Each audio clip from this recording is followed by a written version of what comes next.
Hi, my name's Sarah Nielsen. I'm an LPC psychotherapist of 20 years who specializes in the relationship with food, eating disorders, disordered eating, and intuitive eating. Let's get into it today. So today I thought I would talk about the myths of intuitive eating and kind of segue into intuitive eating, planned eating kind of a concept. So let's start with the myth. So I want to talk about the primary myth. I just heard my little dog snorting, my little French bulldog. So one of the myths is it's a diet in disguise. That is not true, and I promise you it's not. And the first principle is anti-diet culture and rejecting diet culture. I don't think there's much else to say about that one. Another myth is the main goal is weight loss, and it should not be the focus. It is the byproduct for some people. And I just like to keep things honest and real. Everybody's on a different journey, and everybody comes to intuitive eating, repairing their relationship for different reasons. They may be overweight, they may be underweight, but it does show that you come to a healthy weight for long-term sustainability. So for intuitive eating, the goal should not actually be weight loss. What the goal should be is to repair your relationship with food. And when you repair your relationship with food, you stabilize your weight, if that makes sense. Now, let me get to one of the last ones, and that will segue into what I wanted to talk about today. Intuitive eating is a free-for-all because it's intuitive, willy-nilly. I think that is probably the biggest misconception. And when you look at satisfaction and unconditional permission, those are a couple of the principles. Unconditional permission is not a principle. It falls under a principle.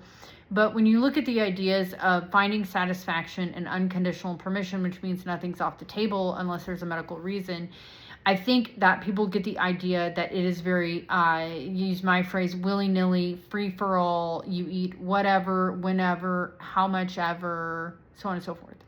And that's simply not true. And there are principles that guide you.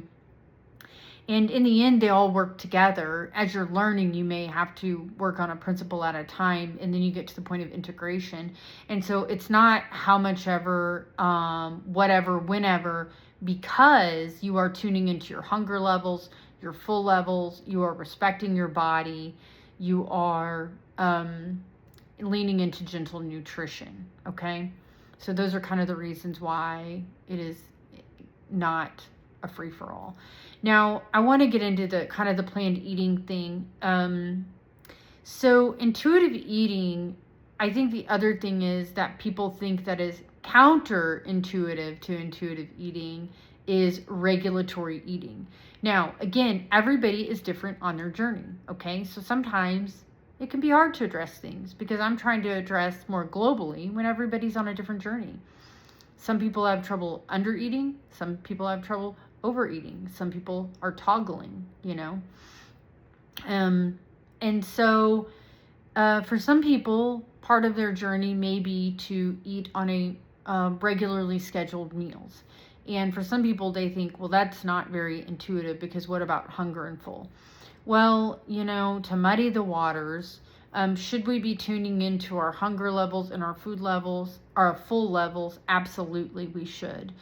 But there are times that our hunger levels are so muted because of eating disorders, disordered eating, diet culture, denying ourselves, that we just have to begin by feeding ourselves on a regular basis, breakfast, lunch, dinner, a couple snacks. We're eating every few hours.